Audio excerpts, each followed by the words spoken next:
안녕하세요. 파이코인TV입니다. 영상 시작하기 앞서 구독과 좋아요 꼭 한번 부탁드리도록 하겠습니다. 자, 오늘 파이코인 뉴스 시작하도록 하겠습니다. 2021년도 11월 25일 파이코인 가격 잘 모르겠습니다. 너무 왔다 갔다 많이 해가지고. 자, 먼저 오늘 뉴스 시작하도록 하겠습니다. 첫 번째, 호라이젠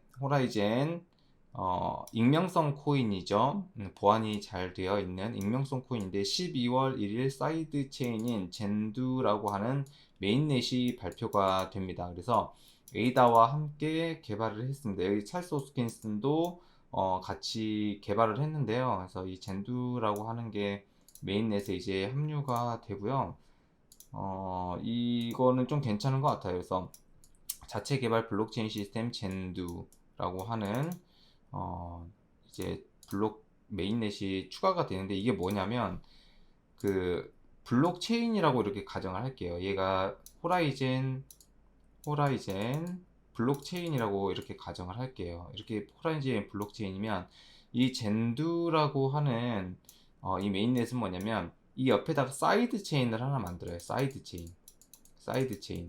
이게 뭐냐면 보조를 해줄 수 있는 거예요. 보조를 해줄 수 있고, 그 다음에 이더리움처럼 어떠한 그 확장성을 통해서 더 많은 체인이 일을 할 수 있게끔 해주는 이 사이드 체인이라고 하거든요. 그래서 호라이젠이 이 젠두가 메인넷이 이제 12월 1일 곧 일주일 뒤에 발표가 될 예정입니다. 그래서 호라이젠도 이거는 좀 큰 업데이트고, 메인넷 발표이기 때문에 업데이트고, 조금 가격을 기대해봐도 괜찮지 않을까 이렇게 생각을 하고요. 자, 두 번째, 국내 암호화폐 과세 1년 유예, 아직 이게 미결정이 났습니다. 즉 오늘도 국회에서 회의를 했어요. 회의를 했는데 아직 재논의를 해야 된다 이렇게 하니까 일단 좀 기다려 봐야 될 것 같아요. 오늘도 했는데 이 부분에 대해서 정확하게 아직 뭐 나온 게 없습니다. 그런데 제가 생각을 해도 아직 과세는 좀 이르지 않나 이렇게 생각을 해요. 왜냐면 미국처럼 이 과세에 대한 법이 조금 잘 정의가 되어 있다라고 하면 진짜 괜찮을 것 같다고 저도 생각을 해요. 왜냐면 투자자분들이 그래도 보호를 받는 거니까. 그런데 그냥 무조건 단편적으로 가시적으로 무조건 25% 내야 된다, 20% 내야 된다 이렇게 해버리면 이거는 좀 문제가 될 수 있는 부분인 것 같아요. 그래서 국회에서도 이제 뭐라고 얘기를 하냐면 너무 이르다, 너무 이르다. 왜냐면 이 법이 정확하게 만들어져야 됐는데 아직 그 만들어지지 않고 디테일하지 않고 이런 부분들 때문에 1년 유예를 하자 계속 얘기를 하고 있는데, 또 지금 현재 담당자는 아니라고 얘기를 하고 있다라고 보시면 될 것 같고요. 그리고 이 세 번째, 파일코인 폴링 웨지 패턴 그리고 디센딩 트라이앵글 패턴, 이거를 제가 한 10일 전에 10일 전에 제가 이거를 올렸던 것 같아요. 그래서 바이낸스 차트를 한번 보도록 하겠습니다. 이게 보시면 지금 이게 정확하게 말하면 폴링 웨지 패턴이다라고 이제 얘기를 할 수가 있는데, 지금 전 고점에서 계속 낮아지고 있잖아요. 이렇게 전 고점도 낮아지고 전 저점도 낮아지고 있어요. 전 저점이 이렇게 낮아지고 있으면 이 삼각수렴 안에 들어와서 이 순간 어느 순간에 이 삼각수렴을 넘어줘야 됩니다. 그래야지만 폭발적인 상승이 가능한데, 지금 현재 바이낸스 차트 보면은 53불, 54불 이렇게 이제 왔다 갔다 하는데, 여기서 이제 일봉이 이 정도까지 이제 올라와주고 뚫어줘야 됩니다. 이 삼각수렴을 뚫어줘야지만 이렇게 더 폭발적으로 상승을 할 수 있지 않을까 이렇게 생각을 하고, 오늘 보니까 매수세가 그래도 조금 있네요. 매수세가 있어서 그래도 조금 좋은 그림이 아닌가 이렇게 생각을 하고, 어떤 분이 그런 말씀을 해주셨어요. 이거 디센딩 트라이앵글 아니냐. 디센딩 트라이앵글은 이렇게 전 저점이 이렇게 동일해야 되고 전고점이 이렇게 낮아지는 상태에서 삼각수렴 안에 들어오면서 여기서 맞고 이렇게 떨어집니다. 이게 이제 디센딩 트라이앵글인데, 저도 이제 이게 디센딩이냐 아니면 이제 폴링 엣지냐 이제 고민을 많이 했는데, 결론은 이 삼각수렴 안에서 전저점이 계속 낮아지고 있는 이 부분들 때문에 어느 순간이 돼서 이 삼각수렴이 넘어지면 그래도 아주 큰 반등이 오지 않을까 이렇게 생각을 하고요. 한 일주일 정도 더 지켜봐야 될 것 같아요. 이 삼각수렴이 끝까지 한번 봐야 될 것 같고, 그래서 저의 생각은 아직 변함이 없습니다. 폴링 웨지 아직도 저는 그렇게 보고 있고요. 이 구간에서 좀 반등을 해서 올라와 줬으면 하는 개인적인 생각을 가지고 있습니다. 디센딩 트라이앵글이 아니고 저는 아직도 폴링 웨지로 보고 있다, 이렇게 말씀을 드리고 싶어요. 그리고 요거 한번 보도록 할게요. 네 번째, 요거 좀 중요한 부분인데, 파이코인 가격, 중국의 영향력. 자, 요거 한번 말씀드릴게요. 전 세계는 지금 현재 미국 자본이 사실 제일 많아요. 미국 자본이 제일 많고, 비트코인도 그렇고 이더리움도 그렇고, 이거는 미국에서 만들었지만 중국에서 채굴을 많이 했기 때문에 중국 자본도 사실 만만치가 않아요. 그런데 지금 중국에서 엄청난 규제를 하고 있어요. 엄청난 규제를 하고 있기 때문에 비트코인과 이더리움은 아예 채굴 자체가 안 돼요. 중국에서. 아예 채굴 자체가 아예 1도 안 됩니다. 그래서 어떻게 했나요? 카자흐스탄, 그리고 캐나다, 다 미국 다 갔잖아요. 비트코인이. 그래서 지금 중국을 보면 중국 해시레이트가 0이에요. 그러니까 채굴을 1도 안 하고 있다라는 거죠. 근데 이 비트코인과 이더리움을 규제를 한 이유가 있어요. 결론 탄소 배출이에요. 탄소 배출. 이것 때문에 안 하고 있는 거거든요. 다 규제를 했단 말이에요. 그런데 그 중국에 있는 이 비트코인과 이더리움이 다 뭘로 바뀌었냐면 파일코인으로 다 바뀌었어요. 다 파일코인으로 바뀌었기 때문에 지금 이게 또 문제가 또 된 거예요. 중국에서 또 파일코인이 문제가 됐습니다. 왜냐면 탄소 배출이에요. 탄소 배출. 이 부분에 대해서 제가 말씀을 드릴 거예요. 그리고 말씀드리기 전에 아직 그 파일코인의 가격은 뭐 여기 보시면 지금의 가격을 보고 뭔가 이거 찐반등이냐 이렇게 생각은 안 하셔도 될 것 같아요. 한 이틀 3일 정도 얘가 어떻게 차트가 되는지 좀 봐야 될 것 같아요. 근데 제 생각으로는 팍 떨어지지는 않을 것 같다, 그렇게 생각을 하고 있고, 저한테 어제 이제 댓글을 달아주신 분이 계신데, 이 동동구리님이 조금 똑똑하신 것 같아요. 맞는 말씀이시거든요. 이게 왜냐면 제가 2주 전에 영상을 하나 올렸어요. 영상을 하나 올렸는데, 거기서 그 영상 내용에 그 맞는 내용을 똑같이 이렇게 적어 주셨더라고요. 여기 보시면, 음, 최근 중국 정부에서 전기 공급망 문제가 심각해지면서 채굴자들이 중국 내에서 운영을 못하게 하고 있는 거 이제 다들 알고 계실 겁니다. 중국 정부에서 중국 내의 채굴장을 운영 못하게 할 땐 비트코인 채굴자는 다른 나라로 다 이동하겠지만 파이코인 채굴장들은 채굴 개념보다는 데이터 저장 센터인 IDC 센터 개념으로 인정을 해서 중국 내에서 허락을 했었는데, 중국의 전력난이 심각성 이상으로 최근 파일코인 채굴장 중국 정부의 규제를 하다 보니까 중국에서 이제 파일코인을 못하게 채굴 규제를 한 겁니다. 이거 정확히 맞는 말이에요. 왜냐면 이 IDC 센터 있잖아요. 우리 국내에서는 진짜 커봐야 뭐 300평, 뭐 400평, 진짜 커봐야 500평 이렇게 하거든요. 우리 파이온도 100평 규모 IDC 센터를 가지고 있단 말이에요.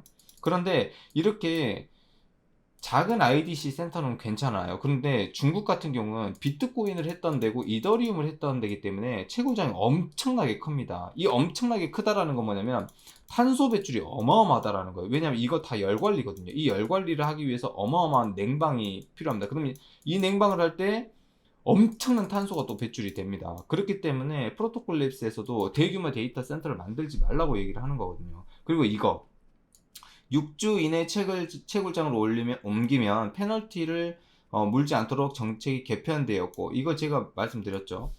기트허브라고 하는 곳에 이 내용이 이제 나왔어요. 원래는 2주입니다. 2주 동안 계속 보고를 해야 돼요. 이걸 시공간 증명이라고 해요. 윈도우 포스트라고 해서 시공간 증명이라고 얘기를 하는 건데, 이거 역시 2주 안에 해야 페널티가 없는데, 이 중국 애들이 크잖아요. 중국이 커요. 파일코인 채굴장들이 커요. 그렇다 보니까 우리 이동하려면 2주가 좀 부족하다, 이거 바꿔줘라, 그렇게 해서 6주로 바꿔준 겁니다. 그래서 중국에 있는 채굴장들이 다 해외로 지금 이전을 하고 있어요. 근데 이 해외에서 세팅을 하려면 어떻게 해야 되나요? 파일코인을 매도를 해야죠. 그래서 채굴장을 또 다시 세팅을 해야 되다 보니까 이렇게 또 댓글을 적어 주셨는데, 동동구리님 감사합니다. 이 말이 맞는 말이에요. 맞는 말이고, 어느 정도 중국의 영향력이 있습니다. 왜? 이 비트코인, 이더리움 규제에서 이게 싹 다 파일코인으로 바뀌어 버렸어요. 중국이 되게 커요. 이런 걸 크게 한단 말이에요. 그래서 이 중국 자본에 대한 내용도 맞는 말이다, 이렇게 얘기를 드리고, 또 댓글에 그런 파일코인 이런 얘기를 해주셨어요. 파일코인 총 발행량 20억 개인데 비트코인 2100만 개, 이더리움 무한, 비트코인 캐시 2100만 개, 라이트코인 2000, 이게 다 작업 증명이란 말이에요. 똑같아요. 파일코인도 작업 증명인데 20억 개면 더 떨어지는 거 아니냐, 이렇게 얘기를 해주시는 분이 있는데 그거 아닙니다. 자, 현재 파일코인 총 채굴량은 2억 개입니다.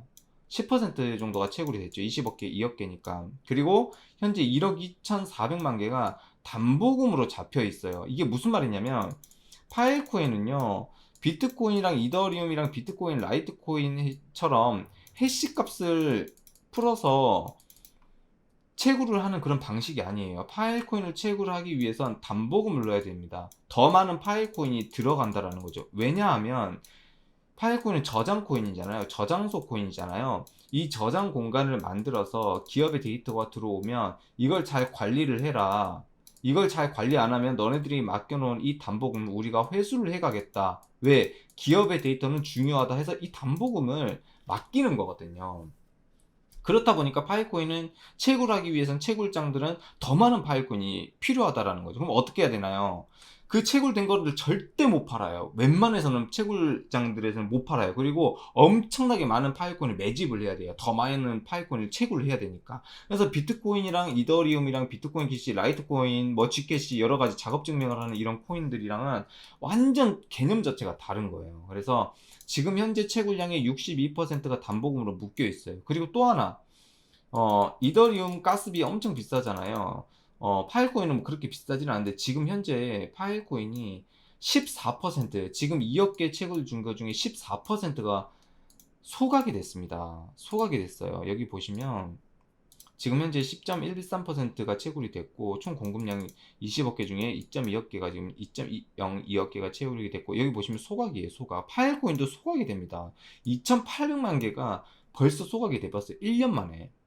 이 소각량은 잠 줄어들고 있긴 하지만 파일코인의 가치가 올라갈 수밖에 없다라는 거거든요. 왜? 트랜잭션 할 때마다 소각이 되기 때문에. 그래서 현재 24%의 물량이 시중에 나와 있는데 24%도 안 나와 있다라는 거예요. 왜? 채굴자들이 더 많이 파일코인을 매집을 해야 될 수밖에 없는 구조다라고 보시면 될 것 같아요. 그래서 댓글 달아주신 분이 파일코인 가격은 더 떨어질 수밖에 없다. 이거는 파일코인 생태계를 잘 모르시는 분이 그렇게 얘기를 하시는 거거든요. 그래서 너무 걱정 안 하셔도 좋을 것 같고, 현재 파일코인은 총 20억 개 발행 중에 6억 개는 락이 걸려 있고요. 투자자들이 처음에 가져갔습니다. 14억 개밖에 채굴이 안 돼요. 그 중에 파일코인 반감기는 6년입니다. 반감기 6년이다 보니까 총 6년 동안 14억 개 중에 반절 7억 개가 채굴이 됩니다. 그리고 그 다음 6년 동안 3.5억 개가 채굴이 돼요. 즉 12년 동안 파일코인은 10.5억 개가 채굴이 됩니다. 전체 채굴량의 74%가 채굴이 된다라, 75%가 채굴이 된다라는 거거든요. 그래서 거의 웬만한 회사들은 그래도 12년 동안은 무조건 채굴을 할 수밖에 없어요. 우리 파이언 프로젝트도 마찬가지고. 그렇다 보니까 파일코인의 유동성은 걱정하지 않으셔도 된다. 비트코인, 이더리움, 비트코인 캐시, 라이 작업 증명처럼 우리의 유동성은 이게 이 물량이 대량으로 시장에 나올 수가 없는 구조입니다. 나올 수가 없어요. 그럼 좋아요. 대량으로 던졌어. 그러면 가격이 떨어질 거 아닙니까? 왜냐면 오더보드의 시장가로 계속 매도를 할 거니까. 그럼 어떻게 하면 되냐면 그 매집을 하는 거예요. 또 다른 채굴자들이 또 매집을 해야 될 수밖에 없는 구조라는 거죠. 그래서 이런 유동성이 된다 라고 보시면 될 것 같고요. 그 다음에 나중에 우리가 저장 공간을 만들잖아요. 이거는 개인이든 그 다음에 기업이든 그 다음에 채굴자든 다 똑같아요. 파일코인을 무조건 가지고 있어야 돼요. 개인도 우리의 웹하드를 사용하기 위해서는 파일코인으로 결제를 해야 되고요. 기업도 저장 공간을 사용하려면 파일코인으로 결제를 해야 돼요. 우리의 결제 시스템이 파일이에요. 채굴자들은 더 많은 용량을 차지하겠죠. 이 파일코인은. 그렇기 때문에 채굴자든 개인이든 기업이든 내가 어떠한 좋은 이 IPFS 기반의 통신 프로토콜을 사용을 하기 위해서는 무조건 파일코인이 매집이 돼야 된다는 거죠. 그래서 나중에 수요와 공급의 법칙에 따라서 가격은 우상향할 수밖에 없는 그런 구조다라고 보시면 될 것 같고요. 지금은 이 중국의 영향이 아직은 좀 크다라고 말씀을 드릴 수 있겠습니다. 지금 보이는 뭐 업비트의 파일코인 가격은 크게 신경을 안 써도 될 것 같고요. 이 장대 양봉이 조금 더 올라가 준다라고 하면은 크게 한번 슈팅 해줄 수 있는 그런 차트다라고 개인적으로 판단을 하고 있습니다. 그리고 제가 항상 얘기를 하지만 제가 이렇게 이야기를 하는 거는 그냥 코인을 사라 이 얘기가 아니고 그냥 참고만 해주셨으면 좋겠다. 파이코인을 공부하시는 분들도 많고 저를 통해서 또 채굴기를 구매하시는 분들이 굉장히 많이 있어요. 그렇다 보니까 그분들에게 정보를 전달해주는 역할이다라고 보시면 될 것 같고요. 파이코인을 선동해서 구매하고 매수를 해라 이런 말은 절대 아니기 때문에 절대 그렇게 생각하지 않으셨으면 좋겠습니다. 오늘도 정말 수고 많았고 구독과 좋아요 다시 한번 부탁드리겠습니다. 감사합니다.